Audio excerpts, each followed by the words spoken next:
అవి మానవ ప్రమేయం లేకుండా జరిగేటువంటివి విపత్తులు. కానీ ఏదైనా విపత్తు జరిగినప్పుడు అందుబాటులో ఉండేటువంటి ఆధునిక సాంకేతిక పరిజ్ఞానాన్ని కానీ ప్రభుత్వ యంత్రాంగాన్ని కానీ మనకు ఉండేటువంటి సర్వశక్తుల్ని ఉపయోగించి ఆ విపత్తులలో ఆస్తి నష్టం, ప్రాణ నష్టం వీలైనంత వరకు జరగకుండా, ఎక్కడైనా దురదృష్టవశాత్తు అనుకోకుండా ఏదైనా జరిగితే దాన్ని పూర్తిగా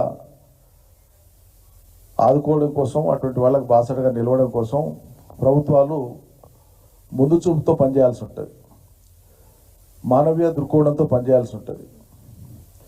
ప్రచార ఆర్భాటాలకు పోకుండా ప్రజలకు మేలు జరగాలనేటువంటి తలపుతో పనిచేయాల్సి ఉంటుంది. దురదృష్టం ఏంటంటే రాష్ట్ర ప్రజలందరూ కూడా గమనిస్తూ ఉన్నారు, దేశంలోని ప్రజలు కూడా గమనిస్తున్నారు, చూస్తున్నారు. వాతావరణ శాఖ అదివరకే స్పష్టంగా ప్రకటించింది ఏ మోతాదులో ఏ ప్రాంతాల్లో వర్షాలు రాబోతున్నాయనేటువంటిది. తుఫానుగా మారిన పరిస్థితిని కూడా ముందే వాతావరణ శాఖ వెల్లడించింది. మనం అప్రమత్తం అయి ఉండాలి ఎప్పటికప్పుడు. వాళ్ళు సాధారణంగా పిచికారీలు చేసేటువంటి రైతులు సైతం తమకుండేటువంటి ఫోన్లలో వాతావరణ శాఖ ఇచ్చేటువంటి సూచనలు పాటించి ఈరోజు పిచికారీ చేస్తే వాన వస్తుందా, వెంబడే వాన వచ్చి కొట్టుకపోతుందా అని ఆ మాత్రం జాగ్రత్తలు తీసుకొని పిచికారీలు చేసుకునేటువంటి స్థాయికి రైతాంగం ఎదిగారు. కానీ ఇన్ని రకాలుగా వాతావరణ శాఖ చెప్పినా తుఫాను భీకరంగా వస్తుంది, దాని ప్రభావం ఉంటుందని తెలియజెప్పినా మొదటి 2 రోజులు మనం చూస్తే ముఖ్యమంత్రి కానీ మంత్రులు కానీ ఎవరు కదలరు. మొదటి 2 రోజులు అసలు కదలరు. 2 రోజుల తర్వాత వారు చేసినటువంటి ఘనమైన కార్యం ఏంటంటే ప్రెస్ నోట్ రిలీజ్ చేసి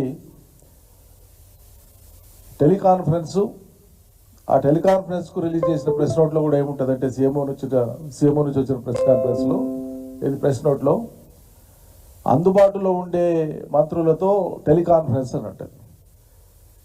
వ్యక్తిగత సమావేశానికైతే అందుబాటులో ఉండేటువంటి వాళ్ళతో సమావేశం అనడం సముచితం. కానీ టెలికాన్ఫరెన్స్ రాష్ట్రంలో ఏ మారుమూలలో ఉన్నా ఎక్కడి నుంచి అయినా టెలికాన్ఫరెన్స్లో మాట్లాడవచ్చు. అందుబాటులో ఉండే వాళ్ళతోనట టెలికాన్ఫరెన్స్.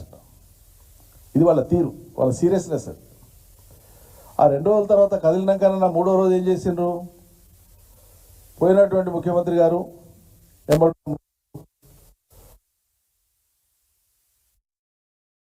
కేసీఆర్ని తిట్టడానికే ఆ 3వ రోజు వాళ్ళు వాడుకుంటారు. ఇంకా దారుణం ఏంటంటే పోయినప్పుడు అధికారులు వెంబడుంటారు, సమీక్షిస్తారు, సమీక్షా సమావేశాలు పెట్టుకున్నారు, బాగుంది. దిశానిర్దేశం చేసి ఏం చేయాలి, ఏం జరుగుతుంది, ఏం సహాయం అందించాలి దాని మీద మాట్లాడతారా? అధికారులను పక్కన పెట్టుకొని సమీక్షా సమావేశం నిర్వహించుకుంటా వరదల కోసం పోయి, వరద సహాయం చేయడానికి పోయి, ప్రజలకు సాంత్వన పలకడానికి పోయి, ప్రజలకు మనోధైర్యం ఇవ్వడానికి పోయి, సహాయం చేయడానికి పోయి, అధికారుల ముందర విపక్ష పార్టీ నేతను గతంలో అధికారం చేసినటువంటి ప్రభుత్వాన్ని, కేసీఆర్ గారిని, గత ప్రభుత్వాన్ని నిందలు వేసి తిట్టుకుంటూ కూర్చుంటారు. ఏది మీ సంస్కారం? ఇంత దౌర్భాగ్య పరిస్థితి నాకు అర్థం కాదు. ఎంత దుష్ట సాంప్రదాయం ఇది.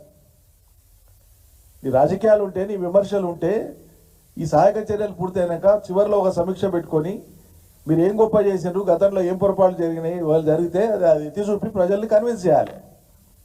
ఇవి గతంలో వాళ్ళు అట్లా చేయలేకపోయినా ఇక చూడు మేము ఎంత గొప్పగా చేసినామని చెప్పాలి. ఈ చెప్పనికే చేతగాక హెలికాప్టర్ లేదని ఒక మంత్రి ఏడుస్తాడు, సమయానికి రాలేదని డ్రామాలా ఇవి? మిమ్మల్ని పాలన చేయమని, సమర్థవంతంగా ప్రజలకు న్యాయం చేయమని ప్రజలు ఎన్నుకుంటే ఏడవనికి నువ్వే కావాలనా? ఏటికా ఏడుపులు? జనం ఏడ్చి చేస్తున్నారు మీ పాలనలా. మీరు ఇచ్చిన ఒక గ్యారెంటీ అమలు కాక జనం ఏడ్చి చేస్తున్నారు. రైతులు ఏడుస్తుండ్రు, నిరుద్యోగులు ఏడుస్తుండ్రు, యువత ఏడుస్తుంది, మహిళలు ఏడుస్తుండ్రు, సంక్షేమం ఉందని ప్రజలు ఏడుస్తుండ్రు. ఆఖరికి వరద బాధితులందరూ కూడా ఏడుపులు, ఆహాకారాలతో పాటు వరద బాధిత ప్రాంతాల్లో ప్రజల యొక్క ఆవేదనను వింటే, అది చూస్తే, వాళ్ళు వాడే భాష చూస్తే మీరు సమర్థించడం అది. కానీ వాళ్ళ ఆక్రందనలోకి వచ్చేటువంటి ఆ భాష అదంతా చూస్తేనంటే ఆ జిల్లాలో ఉండేటువంటి 3 మంత్రులు ఘోరంగా విఫలమైందని చెప్పి ప్రజలు మాట్లాడుకుంటున్నారు. నేననే మాట కాదు ఇది. ఆ జిల్లాకు సంబంధించినటువంటి ప్రజలు అంటున్నారు, ముఖ్యమంత్రి గారు చాలా గొప్పగా చెప్తున్నారు, తిట్టినా చేసినా ప్రజలు మా వాళ్ళే, మాకే ఓట్లేసి మా ప్రభుత్వాన్ని గెలిపించారు. కానీ వాళ్ళు ఏం తిడుతున్నారో, నవరంధ్రాలలో ఏమేం పోస్తున్నారో ఒకసారి చూసుకోండి ముఖ్యమంత్రి గారు, మీరు మీ మంత్రులు. వాళ్ళు వాడే భాష ఏంది, వాళ్ళ ఆక్రమణ ఏంది, వాళ్ళ మనోభావాలు ఏంది. ఖమ్మం జిల్లా ప్రజలు వరద బారిన పడేటువంటి ప్రజల యొక్క ఆర్తనాదాలు వినండి, ఒకసారి అర్థమవుతుంది. మీకు ముందు చూపు లేదు, ప్రజల్ని కాపాడాలనేటువంటి ఒక మానసిక దృఢ చిత్తం లేదు.